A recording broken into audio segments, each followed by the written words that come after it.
जय हिंद। आपको पॉलिटी का क्लास 1 हम पढ़ा दिए थे, जिसमें संघ और उसका राज्य क्षेत्र था। आज पार्ट 2 पढ़ाएंगे, जिसमें हम नागरिकता बताएंगे और इससे रिलेटेड नागरिकता कैसे आ सकती है, कैसे जा सकती है, और ये समझेंगे कि एनआरसी लाने की ज़रूरत क्यों पड़ गई थी और एनआरसी क्या है, सीएए क्या है, एनपीए क्या है, ये सब के बारे में हम लोग समझेंगे। देखिए, सबसे पहले बात समझते हैं सिटीजनशिप किसे कहते हैं, नागरिकता क्या चीज़ होता है। तो हमारे किसी भी देश में 3 तरह के लोग रहते हैं। या तो कोई नॉर्मल पर्सन रहता होगा जो बाहर से घूमने आया है, जैसे कोई विदेशी ताजमहल को देखने आएगा, वो नॉर्मल पर्सन में आएगा। या तो फिर सिटीजन, जैसे हम देखने चले गए या कोई आम आदमी देखने चला गया तो वो सिटीजन हो गया। अब उसके बाद एक चीज़ होती है माइनॉरिटी। सिटीजन में ही एक आते हैं माइनॉरिटी। ये क्या होते हैं माइनॉरिटी? तो वैसे लोग जिनकी संख्या बहुत कम है, जिन्हें हम अल्पसंख्यक कहते हैं हिंदी में। अल्पसंख्यक 2 आधार पर हो सकते हैं, या तो उस धर्म को मानने वाले लोग कम हो तो उनकी संख्या कम हो गई तो धार्मिक आधार पर अल्पसंख्यक, या फिर भाषाई आधार पर अल्पसंख्यक हो। जैसे हम ताजमहल देखने गए, एक जैन धर्म वाले ताजमहल देखने गए, वो भी अल्पसंख्यक है। हालांकि मुस्लिम भी अल्पसंख्यक है। हिंदू धर्म भी कई राज्यों में नॉर्थ ईस्ट में अल्पसंख्यक में आ जाते हैं, वो लोग वहाँ पे भी, वहाँ क्रिश्चियन धर्म ज़्यादा है। तो अभी बेसिक हम लोग ये समझेंगे कि सिटीजनशिप यानी नागरिकता क्या होती है। नागरिकता एक विशेष प्रकार का अधिकार है जो देश अपने यहाँ रह रहे लोगों को एक सर्टिफिकेट के रूप में देता है। जैसे आपका वोटर कार्ड जो है ना, वो एक तरह का नागरिकता का बहुत बड़ा प्रमाण हो जाता है। वह देश अपने नागरिकों को हर तरह के अधिकार देता है। उन्हें कानूनी अधिकार है, वो कहीं भी कुछ कर सकते हैं। उन्हें नौकरी का अधिकार है, वो किसी भी पोस्ट पे वो जॉब ले सकते हैं। उन्हें राजनीतिक अधिकार भी है, वो जाके कोई भी पार्टी का चुनाव लड़ सकते हैं, वोट डाल सकते हैं। लेकिन अगर नागरिक नहीं है ना, तो आप देश में आ सकते हैं, घूमेंगे, आपको कोई मारे पीटेगा नहीं। अगर कोई मारपीट भी दिया तो कानून उसको सजा देगी। जैसे कोई अमेरिका का आदमी आया है घूमने, या पाकिस्तान का ही कोई आदमी अगर ताजमहल देखने आया, उसको जाके हम पीट देंगे तो पुलिस हमको सजा दे देगी कि तुम होते कौन उसको मारने वाले। तो उसे हर चीज़ दिया जाएगा। लेकिन कोई विदेशी व्यक्ति जो भारत का नागरिक नहीं है, वो यहाँ आके कोई बड़े पोस्ट पे नहीं आ सकता है। जैसे राष्ट्रपति, प्रधानमंत्री, सुप्रीम कोर्ट का जज, राज्यपाल, ये सब नहीं बन सकता है। ना ही वो यहाँ पर आकर कोई वोट डाल सकता है और ना ही खुद चुनाव में लड़ सकता है। तो बेसिक अधिकार यही है कि आप देश के नागरिक हैं या नहीं है, जीने आपको दिया जाएगा, आपको कोई मारपीट नहीं करेगा। लेकिन नागरिकों को कोई एकदम प्रीमियम लेवल का कुछ अधिकार है जिसे हम नागरिकता कहते हैं। नागरिकता का पहली बार सबसे पहले वर्णन किसी ने किया था, तो वो अरस्तु ने किया था। अरस्तु नागरिकता के बारे में बोला था। नागरिकता की चर्चा संविधान के 22 भाग में से दूसरा जो भाग है, भाग 2 में है।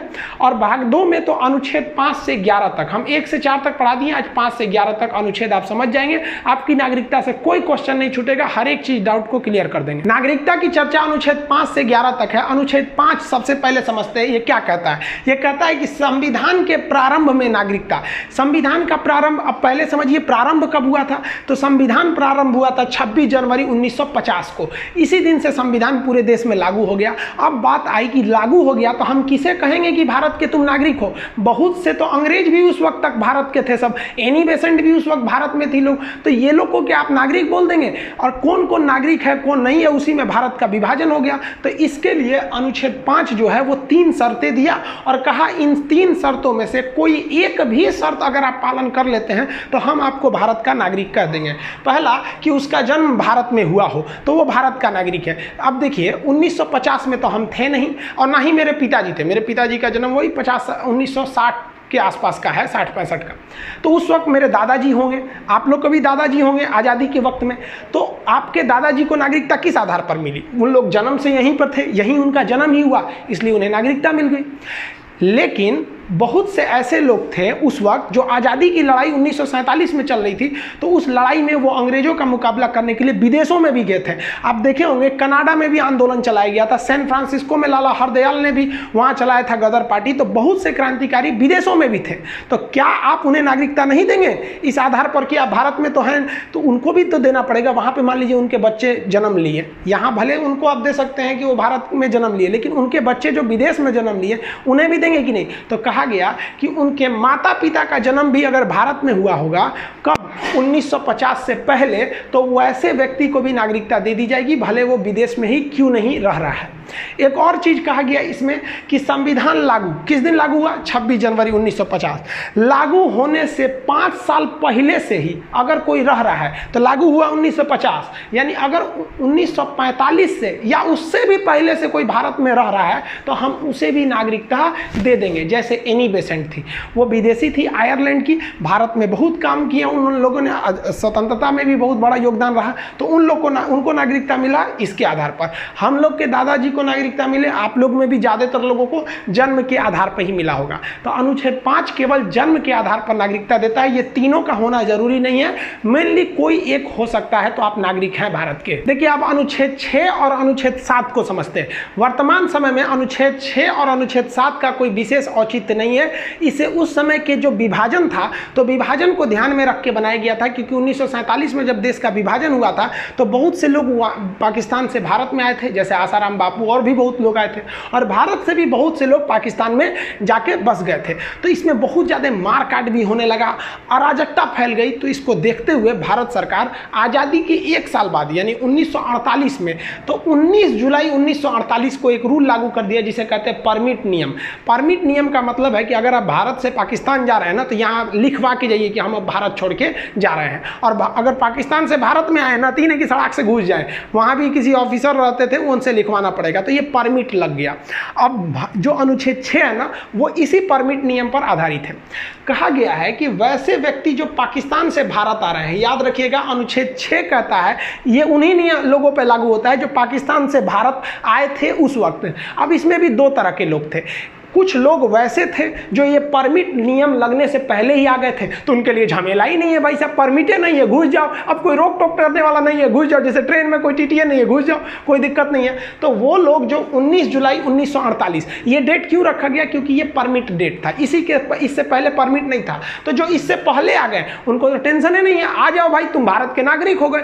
लेकिन जब ये परमिट नियम लग गया तो 19 जुलाई 1948 के बाद अगर कोई आता है तब कहा जाता है कि भाई साहब आप जब परमिट आएंगे, अब आप 19 जुलाई 1948 के बाद तो परमिट भरिए, और अभी आप 6 महीना इंतजार कीजिए, परमिट भरने के 6 महीने बाद आपको नागरिकता मिलेगी, इतने आराम से नहीं मिल जाएगी। तो ये बेसिकली उन लोग के लिए था जो पाकिस्तान से आए थे, इसमें भी जो पहले आ गए उनके लोग के लिए कोई दिक्कत नहीं, परमिट के बाद आओगे तो भी दिक्कत नहीं है, बस 6 महीना आपको रुकना पड़ेगा। अभी इस अनुच्छेद का कोई विशेष महत्व नहीं है। देखिए आर्टिकल 6 ये तो बता दिया कि पाकिस्तान से जो भारत आएगा उसे नागरिकता मिलेगी या नहीं, लेकिन भारत से बहुत से लोग भारत को छोड़कर पाकिस्तान चले गए थे, लेकिन उनका मन नहीं लगा तो वो वापस आएंगे। तो संविधान उन लोग को भी जगह दिया, और संविधान कहता है कि भारत से पाकिस्तान गए लोगों की नागरिकता कब मिलेगी? ध्यान से समझिए, 1 मार्च 1947 यानी आज़ादी के जस्ट पहले, 1 मार्च 1947 के बाद कुछ लोगों को लग गया कि नहीं अब देश का विभाजन हो जाएगा, क्योंकि एक माहौल बन गया था कि देश का विभाजन हो जाएगा। तो उन लोगों ने कहा कि काम करते हैं, जब विभाजन होगा ही तो अभी हम चलते हैं, यानी विभाजन से थोड़ा पहले ही 1 मार्च 1947 को कुछ लोग पाकिस्तान चले गए और वहाँ जाके बस गए।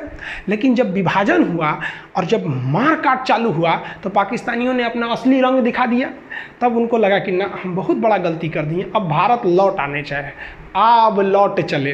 तब ये लोग लौट के आएंगे तो इन्हें नागरिकता दिया जाना चाहिए कि नहीं दिया जाना चाहिए? दिया जाना चाहिए। आप बताइए मित्रों, दिया जाना चाहिए कि नहीं दिया जाना चाहिए? एकदम दिया जाना चाहिए। क्यों? क्योंकि अगर सुबह कोई व्यक्ति अपना घर छोड़ के चला जाता है और गलती एहसास करके शाम को लौट आता है तो उसे भूला हुआ नहीं कहते, भटका हुआ है, वापस आ जाएगा। लेकिन उसे कहा गया कि ठीक है भाई साहब, आप 1 मार्च 1947 के बाद पाकिस्तान चले गए ये सोच के कि आपके लिए एक अलग देश बन ही रहा है, लेकिन अब आप भारत आए हैं, कोई बात नहीं, आइए, लेकिन अब आपको फिर से 6 महीने के लिए रजिस्ट्रेशन भरना पड़ेगा। 6 महीना इंतजार करिए, हम आपको नागरिकता दे देंगे, क्योंकि हम हिंदुस्तानी हैं, हमारा दिल बहुत बड़ा है, वसुधैव कुटुंबकम की संस्कृति यहाँ आदिकाल से चली आ रही है। तो 6 और 7 को अभी के वक्त में आप सीरियसली नहीं लीजिए, ये किसी एग्जाम में नहीं पूछता है, क्योंकि ये उस वक्त की तत्काल स्थिति को कंट्रोल करने के लिए था, अभी इसका कोई औचित्य नहीं बनता है। अब अनुच्छेद 8 क्या कहता है? अनुच्छेद 8 कहता है कि भारत के बाहर रह रहा कोई व्यक्ति है, जैसे मान लीजिए कोई व्यक्ति गया भारत के बाहर, कोई हमारे राजदूत हैं अमेरिका में काम कर रहे हैं, इंजीनियर डॉक्टर लाखों भरे हैं सब, अमेरिका जापान जर्मनी कहीं भी, अब वो वहाँ है और वहाँ उनका कोई बच्चा के जन्म हुआ। अब वो बचवा जो छोटका हुआ है वो भारत का नागरिक होगा कि नहीं होगा? तब वो भी भारत का नागरिक होगा। तो भारत के बाहर रह रहा बच्चा भारत का नागरिक होगा यदि उसके माता पिता भारतीय हैं तब। ऐसा नहीं है कि भाई लेकिन भारतीय रहना चाहिए, ऐसा नहीं है कि भारतीय नहीं है। तो बाहर में भी अगर कोई बच्चा है तो उसमें कोई टेंशन नहीं है, उसके यदि माता पिता भी भारतीय हैं तो भी उन्हें नागरिकता दे दी जाएगी। इसको विशेष रूप में ध्यान में रखा गया था, किसके लिए? वैसे स्वतंत्रता सेनानी जो बाहर में लड़ाई लड़ रहे थे, जैसे ब्रिटेन में इंडिया हाउस की स्थापना किया गया था, बहुत सारे लोग विदेश में क्रांतिकारी आंदोलन को चला रहे थे। अब वहाँ पे वो लोग विदेश में सेटल थे और वहाँ उनका बच्चे का जन्म हुआ, तो भाई उनके भारतीय माता पिता तो मूल रूप से भारतीय थे, तो उन लोग को भी अनुच्छेद 8 के तहत नागरिकता दे दी जाएगी। देखिए अनुच्छेद 5 से अनुच्छेद 8 जो अभी आप देखें, ये केवल और केवल उस समय की स्थिति को कंट्रोल करने के लिए बनाया गया था। इनफैक्ट रियलिटी में संविधान निर्माताओं ने नागरिकता पर कोई कानून नहीं बनाया, उन्होंने उस वक्त की स्थिति को देखकर एक टेम्पोररी कानून बना के चले गए और उन्होंने अधिकार दे दिया संसद को। अब आगे समझिए अनुच्छेद 9 में क्या कह रहा है कि कोई भी व्यक्ति अगर कोई विदेशी नागरिकता ले लेता है, अगर कोई मान लीजिए भारत का नागरिक है, विदेश में रहता है, उसके माता पिता भारतीय हैं तो कोई दिक्कत नहीं है, लेकिन अगर वो विदेश गया है और वहां जाके विदेशी नागरिकता ले लेता है तब उसे भारत की नागरिकता नहीं दी जाएगी। भारत का नागरिक अगर विदेश जाकर विदेशी नागरिकता ले लिया तो भारत की नागरिकता खत्म कर दी जाएगी। ये ध्यान से रखिएगा, ये कई बार पूछता है। इसका ऑप्शन नंबर सी सही होता है, कहता है कोई व्यक्ति भारत का नागरिक नहीं रहेगा। ऑप्शन सी पे लिखा रहता है यदि उसने स्वेच्छा से विदेशी नागरिकता अर्जित कर ली हो तो आप ऑप्शन सी लगा के आएंगे। अब अनुच्छेद 10 देखिए, ये काफी इंपॉर्टेंट है। अनुच्छेद 10 कहता है कि नागरिकता का बना रहना जब तक अन्यथा कार्य न करे, मतलब कोई भी व्यक्ति की नागरिकता आप ऐसे नहीं खत्म कर सकते हैं जब तक वो कोई गलत काम नहीं किया हो। वैसे गलत काम का मतलब संसद ने जिस काम को मना करने को कहा हो, जैसे इंडिया चाइना में युद्ध हो गया, अब आप चाइना के फेवर में जाके बोलिए, भगा देगा आपको, भाग तो रहा, तू नागरिक नहीं है। पाकिस्तान से लड़ाई हो गया, पाकिस्तान जिंदाबाद कहिए, नागरिकता खत्म कर देगा, भागो तुम यहाँ के नागरिक नहीं हो। तो आपकी नागरिकता बनी रहेगी, कोई नहीं छीन सकता है जब तक आप देश विरोधी काम नहीं करते हैं। तब ये बहुत जरूरी था, संविधान वालों ने इसको बनाया, नहीं तो पता चला कि अगर ये नहीं रहता तो धज्जी उड़ा देता। जैसे मान लीजिए अभी गवर्नमेंट में बीजेपी है, बीजेपी को डर है इसी बात का ना कि कहीं दोबारा कांग्रेस ना आए, तो अमित शाह दिमाग लगाते ससुरा कहीं के जितना कांग्रेस के नेता है नागरिकता खत्म कर दो, चुनाव में नहीं लड़ोगे, जीतेगा कौन? ऐसा हो सकता है कि नहीं हो सकता? या फिर कोई भी, भाई हम किसी एक पार्टी को नहीं कर रहे, भाई अभी ना बीजेपी के पास है, सपोज मान लीजिए कांग्रेस रहती या कोई और पार्टी रहती तो दूसरे पार्टी की राजनीति वही खत्म कर दो, नागरिकता कि भाई कोई नहीं रहेगा, रेस में अकेले दौड़ो, हम ही आएंगे फर्स्ट। तो संविधान वालों ने कहा कि ना भाई साहब, आप ऐसे ही किसी व्यक्ति की नागरिकता खत्म नहीं कर सकते। तो आपका नागरिकता का अधिकार बना रहेगा जब तक आप इधर उधर चक्कर पकड़ नहीं करेंगे तब तक। और अनुच्छेद 11 में कह दिया गया है कि नागरिकता संबंधी कानून एक बढ़िया सा कानून संसद बनाएगी और संसद का गृह मंत्रालय। तो अनुच्छेद 11 कहता है कि नागरिकता संबंधी कानून बनाने का अधिकार संसद को है, लेकिन क्वेश्चन पूछेगा संसद के किस मंत्रालय को है, तो गृह मंत्रालय को है, वही होम मिनिस्ट्री इसको बनाती है आपके नागरिकता का कानून। अब आप इसे फटाफट रिवाइज कीजिए एक झटके में। देखिए अनुच्छेद 5 क्या कहता है? प्रारंभ में नागरिकता जिनका जन्म हुआ उनको मिल गया। 6 क्या कहता है? पाकिस्तान से जो भारत आया उसको दे दीजिए। 7 क्या कहता है? जो गलती से पाकिस्तान चल गया था वापस आएगा, वह इंडियन जो पाकिस्तान से वापस आ जाएगा उसे भी मिल जाएगा। 8 क्या कहता है? विदेश में रहने वाले लोगों को भी नागरिकता दी जाएगी बशर्ते उनके माता पिता भारतीय हों। और 9 क्या कहता है? अगर विदेश में जन्म लिए हैं, माता पिता भले भारतीय लेकिन वहां का अपना लिए तो गए, क्या कहते हैं लगी सटल तो गैल, यानी विदेश में सट गए तो यहाँ का चल गए। तो 9 वाला कहता है सटल तो गैल। 10 कहता है नागरिकता का बना रहेगा, आपका कोई नागरिकता नहीं छीनेगा। 11 कहता है कि संसद का जो गृह मंत्रालय है वो नागरिकता का कानून बनाएगा। अब यहां से समझिए, यहां मेन कहानी शुरू होता है। संविधान वालों ने नागरिकता का कानून वही बनाया था जो उस समय विभाजन हो रहा था उसको ध्यान में रखते हुए, लेकिन उन्होंने संसद को अधिकार दिया था कि भाई अब आप अच्छे से सोच समझ के बनाइएगा। तो संसद ने पहला नागरिकता अधिनियम 1955 में लाया था। क्वेश्चन पूछेगा कि नागरिकता देने लेने का विस्तृत जानकारी क्या मूल संविधान ओरिजिनल संविधान में था? नहीं। पहली बार अधिनियम कब आया? 1955 में। अब 1955 के बाद ऐसा तो हो नहीं सकता है कि आप कोई भी चीज़ परफेक्ट बना सकते हैं। दुनिया का कोई भी चीज़ परफेक्ट नहीं हो सकता, उसमें हमेशा सुधार की जरूरत ज़रूरत रहती है। तो जो 1955 में बनाया गया था उसमें कुछ कमियां थी, जिसे 1986 में सुधारा गया। तो क्वेश्चन कहेगा नागरिकता में पहली बार सुधार कब हुआ था? तो 1986 में।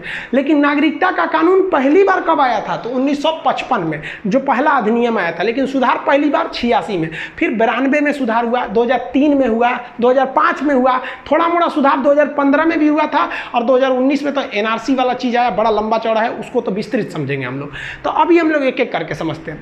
नागरिकता अधिनियम 1955 जो है वो आपको 5 विधियों से नागरिकता देता है। कहेगा संविधान में कितने प्रकार से नागरिकता ले सकते हैं? तो 5 टाइप का। किस अधिनियम के तहत? 55 के तहत। अब हम उन 5 को समझते हैं। सबसे पहला होता है जन्म के आधार पर। यह बड़ा फालतू कानून बनाया गया था, एकदम रियल बोल रहे हैं, बिना सोचे समझे इस कानून को बना दिया गया, फालतू कानून। जन्म के आधार पर कहा गया कि कोनो भारत में आके जन्म ले लेगा ना तो भारत का नागरिक हो जाएगा।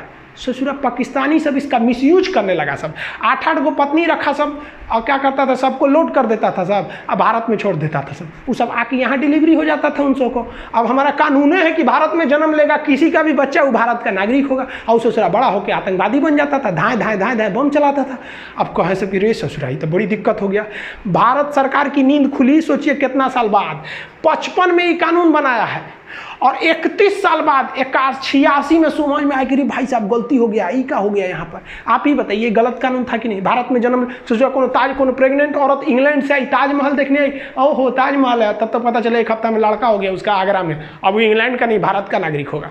तो भाई इसमें पहले था कि किसी को भी दे दिया जाएगा, लेकिन सरकार अपनी गलतियों को समझी और धीरे धीरे ही सुधार आता है। हम लोग एक गुलाम थे, आज़ादी मिला तो क्या चाहते हैं, एक के बार आप आइंस्टीन बन जाइएगा। तो 1986 में हम लोगों ने एक नियम बना दिया। नियम ये बनाया कि जो बच्चा जन्म ले रहा है ना भारत में, उसकी माता या पिता में से कोई ना कोई एक कम से कम भारतीय रहना चाहिए, तभी हम उसको देंगे नागरिकता। नहीं तो अच्छा हुआ, मिसयूज थोड़ा कम हुआ इससे। इसके बाद इसमें एक और सुधार किया गया 2003 में कहा गया कि देखिए माता पिता में से कोई एक नागरिक होनी चाहिए, लेकिन दोनों की नागरिकता वैलिड होना चाहिए, इनवैलिड नहीं होना चाहिए। मतलब धोखे से नागरिकता नहीं अर्जित करिए। कैसे? ध्यान से समझिए। पाकिस्तानी कैसे मिसयूज करने लगे सब। भारत की कोई महिला है, ठीक है, कश्मीर उश्मीर की कोई महिला, अब पाकिस्तान का कोई लड़का है, वो आया घूमने के बहाने, झूठे पहले से सब कुछ पहले से प्लानिंग चलती थी, घूमने के बहाने आया 6 महीना का वैलिडिटी लेके कि हम स्टूडेंट हैं, पढ़ने आ रहे हैं या घूमने आ रहे हैं, यहाँ भारत की किसी महिला से शादी कर लिया, और उससे जो बच्चा जन्म लिया, अब वो बचवा क्या हो गया? भारत का नागरिक, क्योंकि भाई उसकी माता तो भारतीय थी, वो तो पाकिस्तान से आया था। तब 2003 में ये और गलती को साबित कर दिया गया कि भाई अगर कोई विदेशी इनवैलिड तरीके से है ना, तब नहीं लेंगे। अभी 2003 में कहा गया है कि वह बच्चा जो भारत में जन्म ले रहा है, उसके माता या पिता में से कोई एक भारत का नागरिक हो, साथ ही साथ दोनों के पास वैलिड डॉक्यूमेंट हो। ऐसा नहीं कि आप स्टूडेंट बन के आए थे या बाप बन गए, ये सब चीज़ें नहीं चलेगी। तो शुरुआती बहुत वाहियात कानून था, धीरे धीरे हम लोगों ने सुधार कर लिया, अभी इसमें कोई दिक्कत नहीं है। अब दूसरा प्रकार समझते हैं नागरिकता लेने की, वंश के आधार पर। वंश के आधार पर क्या है? हम सबको किस आधार पर नागरिकता मिली है? जरा सोचिए तो, वंश के आधार पर ही तो मिला है। हमको नागरिकता कैसे मिले? मेरे पिताजी भारतीय थे, मेरे पिताजी को नागरिकता कैसे मिले? उनके पिताजी नागरिक थे। तो हमें लगता है कि 99% जो यूथ है, मतलब जो यंग एज के जितने लोग हैं, लोग जो आज़ादी की लड़ाई नहीं देखे हैं, मतलब अभी है, उन सबको वंश के आधार पर ही नागरिकता मिली होगी। लेकिन इसमें भी एक चीज़ देखिए, इसका एक सबसे बड़ा एग्जाम्पल बताते हैं। एगो करीना कपूर, उसका शादी हुआ सैफ अली खान से, उसका लड़का हुआ इंग्लैंड जाके, तो ये बताइए, तो भारत में तो हुआ नहीं, लेकिन उसका वंशज जो है सैफ अली खान और कटरीना की करीना जो भी है, तो उसका है तो वंशज तो भारत का ही है, तो उसे नागरिकता मिल जाएगी। क्या आप कहिएगा कि इंग्लैंड का ले लो? नहीं लेंगे ना, वहाँ पे नागरिकता उसे मिलेगी। अब देखिए ध्यान से, इसमें गलती क्या किया गया था। जब ये नियम बना था ना, तो कहा गया था कि जो बच्चा विदेश में जन्म ले रहा है ना, या भारत में जन्म ले रहा है, उसका बाप भारतीय होना चाहिए, पिता भारतीय होना चाहिए। लेकिन भाई साहब इसमें गलती है। संविधान कहता है कि लड़की लड़का में कोई भेदभाव नहीं, यानी माता पिता में कोई भेदभाव नहीं। जबकि ओरिजिनली जब ये 1955 में कहा गया था, तो उसमें कहा गया कि वंश जब गिना जाएगा ना, तो बाप के आधार पर वंश गिना जाएगा। ये कानून जरा सोचिए तो, ये सानिया मिर्जा पे तो लगेगा ही नहीं। सानिया मिर्जा आज भी भारत की नागरिकता ली हुई है, पता नहीं पाकिस्तान की तो नहीं ना ली है, भारत की नागरिकता है। और उसका जो मर्द है, क्या नाम है उसका, का जाने कौन चीज़ है, शोएब मलिक, हाँ शोएब मलिक। शोएब मलिक तो पाकिस्तान का है। अब आप बताइए क्या सानिया मिर्जा के लड़का को वंश की नागरिकता मिलेगी? नहीं मिलेगी, क्योंकि संविधान वंश बाप से मानता है, महिला से नहीं। लेकिन भाई महिलाओं ने केस कर दिया सुप्रीम कोर्ट में, किसी जो हम आदमी ना है, हम इंसान ना है, हमारा लड़का ना है का। और रियल में ही माँ तो ही अपने कोख में पालती है। तो 1992 में संशोधन कर दिया गया और कहा गया कि देखिए भाई वंश की जो गिनती होगी ना वो माता पिता दोनों के आधार पर हो जाएगी। तो अभी वर्तमान समय में सानिया मिर्जा का लड़का जो है, अगर वो चाहे जब वो 18 साल का होगा तो उसके ऊपर डिपेंडेंट है कि वो पाकिस्तान की नागरिकता लेगा कि भारत का। क्योंकि अगर वो भारत की नागरिकता लेनी चाहती है तो अब वंश की गणना पिता के आधार पर नहीं, अब माता पिता दोनों के आधार पर होता है। तो अब सानिया मिर्जा के लड़का को नागरिकता मिल जाएगी। और हम लोग को तो मिला है वंश के आधार पर, हम लोग तो भारत में जन्म लिए हम लोग। अब तीसरी विधि समझते हैं, आई होप आप ये दोनों विधि समझ गए होंगे। तीसरी विधि को हम कहते हैं बाई रजिस्ट्रेशन, इसको डिसेंट कहते हैं इंग्लिश में, इसको हम बाई बर्थ, बाई डिसेंट, और इसे कहते हैं बाई रजिस्ट्रेशन। रजिस्ट्रेशन मतलब पंजीकरण, फॉर्म भर के नागरिकता ले लीजिए। तो फॉर्म भर के काहे नागरिकता लेंगे? तो मान लीजिए आप भारत में नौकरी करने आए, विदेश के थे, अमेरिका के कहीं के थे, भारत में नौकरी करने आए, आपको भारत बहुत जचने लगा, आप कहें कि हम यहीं रह जाते हैं, तो आप फॉर्म भर लीजिए। तो फॉर्म भरने तभी फॉर्म भर सकते हैं जब आप कम से कम 7 साल यहाँ रह गए हैं। इन्हें कि आए 2 महीना घूम लिए, ओह ताजमहल बहुत बढ़िया है, रह जाओ नागरिकता मिल गया, बम मार दो कहीं हो जाके, ये सब नहीं होगा। यहाँ पर आप कम से कम 7 साल रहना चाहिए। या मान लीजिए आप भारत में आए, भारतीय किसी लड़की से आपने विवाह कर लिया, और विवाह करने के बाद आप 7 साल यहाँ रह गए, और 7 साल रहने के बाद अब आप एलिजिबल हो गए। 7 साल से पहले फॉर्म नहीं भर सकते हैं। जब 7 साल रह गए हैं, यहाँ नौकरी कर लिए या यहाँ किसी से शादी कर लिए, 7 साल हो गया, तब आप पंजीकरण यानी रजिस्ट्रेशन का फॉर्म भर लेंगे। मिनिस्ट्री ऑफ होम अफेयर, गृह मंत्रालय में मिलेगा, लगा दीजिएगा, का मन करेगा नागरिकता देगा चाहे नहीं देगा। ये नहीं कि 7 साल हो गया तो नागरिकता ले लो, तो जब पूरा आतंकवादी यहीं घुस जाएगा सर 7 साल रह के। 7 साल रहने में क्या जाता है, 7 साल ट्रेनिंग लेगा, सब गली मोहल्ला देखेगा, सब किधर से किधर भागेंगे। जैसे कहा जाता है कि IAS बनने के लिए आपके पास ग्रेजुएशन होना चाहिए, तो इसका मतलब क्या, ग्रेजुएशन हो जाएगा तो कह दीजिएगा सरकार बना दीजिए IAS, ग्रेजुएशन तो हो ही गया। ये कोई मतलब है? वो तो एलिजिबिलिटी है, उसके ऊपर अब सरकार की मर्जी है, देगा कि नहीं देगा, आपका ट्रैक रिकॉर्ड देखेगा। यहाँ लड़का गलती क्या कर देता है, यहाँ 5 साल मार देता है। पहले ये नियम 5 साल था, और उससे भी पहले ये नियम जब 1955 में था ना, तो ये केवल 6 महीने थे। तो धीरे धीरे इसको सुधार किया गया, क्योंकि मिसयूज ना हो। आप समझ रहे हैं? अब आप ये बताइए ना, एग्जाम में क्वेश्चन आएगा तो लेटेस्ट वाला ना पूछेगा कि पूछेगा 1955 में कौन सी था, ऐसा थोड़ी पूछता है। तो अभी याद रखेंगे 7 साल है। तो 3 प्रकार की नागरिकता आप समझ गए। अब चौथा प्रकार की नागरिकता समझते हैं, अब कैसे लीजिएगा। उसे कहते हैं देसीकरण। देसीकरण को हम लोग कहते हैं नेचुरलाइजेशन।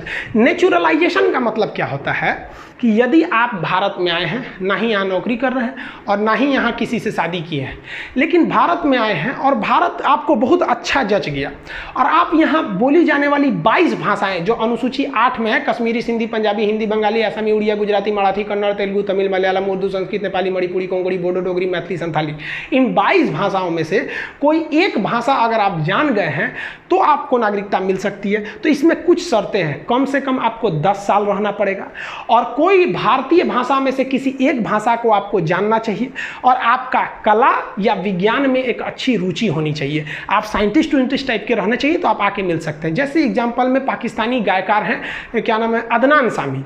अदनान सामी 10 साल से भारत में हैं, उनसे ज़्यादा हैं, भारतीय भाषा भी जानते हैं, हिंदी जानते हैं, अच्छे गायकार हैं वो, और कला में उनका योगदान है, विज्ञान में तो है नहीं। और ऐसे अभी तक तो ट्रैक रिकॉर्ड रहा है, कोई देश विरोधी गतिविधियों में नहीं लगे हैं, तो भारत सरकार ने उन्हें नागरिकता दे दिया। तो ऐसे लोग जो भारत, तो ये तो अच्छा बात है भाई, विदेश से जितने कलाकार हैं आ जाओ, क्रिकेट विकेट खेलने वाले आ जाओ, वैज्ञानिक सब आ जाओ, सबको दे देते हैं देसीकरण द्वारा। तो इसमें 10 साल दिया जाता है टाइमिंग। देसीकरण आपको एकदम देश में ढलने के लिए कम से कम 10 साल तो रहना ही पड़ेगा, तभी आपको इस देश से प्रेम हो सकता है। आप ही सोचिए ना, 10 साल से छोटा लड़का को कहिएगा ना तुम हिंदुस्तानी हो, तो उसको बेहतरीन ढंग से समझे में नहीं आता है कि जो इंडियन में और दूसरे देश में क्या अंतर आता है, वो भले भावनाओं में बोल सकता है। तो 10 साल होना चाहिए देसीकरण के लिए, ये समझ गया।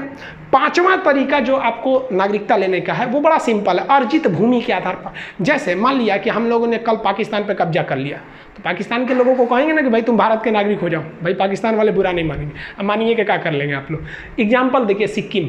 सिक्किम जो है वो भारत का हिस्सा नहीं था, वो हम आपको पिछले पॉलिटी के क्लास में बता दिए थे, फर्स्ट क्लास में। सिक्किम को 16 मई 1975 को सिक्किम को भारत का हिस्सा बना लिया गया। तो भाई आपके वहाँ के लोगों को भी तो आप नागरिकता देंगे ना। पहले भी तो यही होता था ना, कोई राजा मान लीजिए मगध का राजा उठा और कब्जा कर लिया दूसरे राज्य पर, अगल बगल के राज्य पर, मान लीजिए कि किसी दूसरे वज्जी पर कब्जा कर लिया इधर उधर, तो वहाँ के राजा वहाँ के लोगों को नागरिकता दे देता था। तो ये तो सिंपल है कि अगर कोई अर्जित भूमि कर लिए हैं तो आपको नागरिकता मिल जाएगी। एग्जाम्पल में सिक्किम। तो आपसे कहेगा नागरिकता संबंधी अधिनियम जो 1955 में आया था, कितने विधि से नागरिकता देता था? 5। एकदम घोर के पी जाइएगा, 5। लेकिन इसमें 3 ऐसी भी विधियाँ थी जिससे आपकी नागरिकता छीन ली जाएगी। पहला था त्याग करके। अगर आप किसी दूसरे देश की नागरिकता ले लिए, यानी सटल तो इन्हें से गई ला, दूसरे को सटे तो इधर से चल गए, तो त्याग कर दिया जाएगा। बर्खास्त कर दिया जाए। कैसे बर्खास्त किया जाएगा भाई साहब आपको?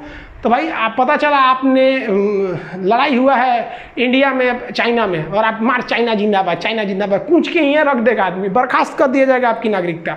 मान लीजिए आप पागल हो गए, एकदम मेंटली डिस्टर्ब हो गए, कोई राष्ट्रपति आ रहा है, मान लीजिए व्लादिमीर पुतिन आ रहे हैं दिल्ली में, आप ओके देख मुँह पे थूक दीजिए, ले थूक।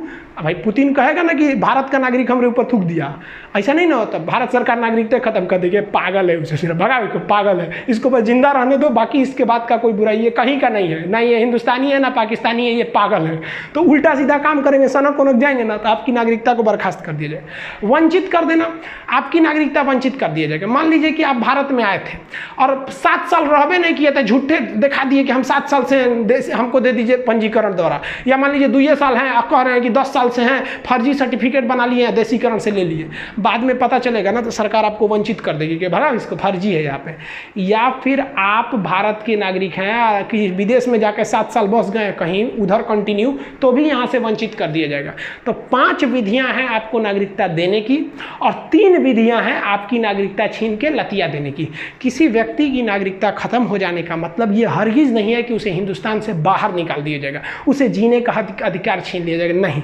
उसे 2-3 अधिकार छीने जाएंगे, एक वोट डालने का, एक चुनाव लड़ने का, यानी ये दोनों को हम राजनीतिक अधिकार करते हैं, ये छीन लिया जाएगा। और कुछ कानूनी अधिकार है, जैसे बड़े बड़े पोस्ट पर जज नहीं हो सकता है, पुलिस में नहीं हो सकता है, राष्ट्रपति प्रधानमंत्री नहीं हो सकता, ये सब नहीं हो सकते। बाकी आप भारत में रहिए, कमाइए, खाइए, कोई दिक्कत नहीं, आधार कार्ड नहीं बनेगा आपका। आप जो क्वेश्चन फटाफट पूछते हैं उसको देखिए। भारत में नागरिकता किस देश से लिया गया है? तो ब्रिटेन की तरह भारत से नागरिकता ले ली गई। हमारे संविधान का 85% से ज़्यादा हिस्सा विदेश से ही आया है, 15% को बनाए हैं हम लोग 3 साल में। तो ये हो गया ब्रिटेन से। हमारे पास किस प्रकार की नागरिकता है? तो हमारे पास जो है एकहरी नागरिकता है। एकहरी नागरिकता का मतलब है आपके पास केवल हिंदुस्तान की नागरिकता है, लेकिन आप कहीं ना कहीं किसी राज्य में रहते होंगे। जैसे मान लीजिए कोई राजस्थान में रहता है, तो वो ये नहीं कह सकता कि भाई हम राजस्थान के भी नागरिक हैं, भारत के भी नागरिक हैं। वो ये कहेगा कि हम राजस्थान के निवासी हैं और भारत के नागरिक हैं। जैसे बिहार में है तो बिहार का निवासी या आवासी है और भारत के नागरिक है। आप कभी बनाएंगे यूपी की नागरिकता दे दीजिए, फाड़ के फेंक देगा। भारत में दोहरी नागरिकता थी जम्मू कश्मीर में, उसके बाद जम्मू कश्मीर की भी नागरिकता थी, भारत की भी थी, लेकिन अब वो खत्म हो गया और हम लोग के लिए अच्छा है, पढ़ाने में आराम है। अब भाई पूरे भारत में एकहरी नागरिकता काम खत्म, एक ही नागरिकता ले सकते हैं। अब कुछ लड़कों को कंफ्यूजन होती है, एकहरी नागरिकता का मतलब एक के देश की नागरिकता, आप हिंदुस्तान और चाइना दोनों का नहीं रख सकते। भाई साहब इसका मतलब नहीं होता एकहरी नागरिकता। ऐसा तो कहेंगे तो पूरी दुनिया में ऐसा कहीं नहीं है कि आप 2 देशों की नागरिकता एक साथ रख सकते हैं। अभी थोड़ा सा विवाद हो गया था ना अक्षय कुमार के इशू को लेकर, थोड़ा बहुत कि वो मतलब कनाडा वाला इशू नॉर्मल था, वो कोई बहुत बड़ा इशू नहीं था। तो देखिए ये अब यहाँ आगे समझते हैं कि अधिनियम कब आया था। तो 1955 में ये अधिनियम आया था। पहला संशोधन 1986 में, फिर 92 में, फिर 2003 में, फिर 5 में, फिर 15 में, फिर 2019 में। तो ये कई बार पहला हुआ। अब प्राप्ति की विधि कितनी प्रकार से ले सकते हैं? 5 तरह से। खो सकते हैं 3 प्रकार से। कौन मंत्रालय कानून बनाएगा? तो गृह मंत्रालय। ये नागरिकता की जो चीज़ें हैं ये आप समझ गए होंगे। अब कुछ ऐसे टर्म्स एंड टर्मिनोलॉजी है जो आपको समझना चाहिए। जैसे एनआरआई कौन है? एनआरआई अकाउंट भी होता है ना एनआरआई। फिर पीआईओ कौन है? फिर ओसीआई कौन रहते हैं?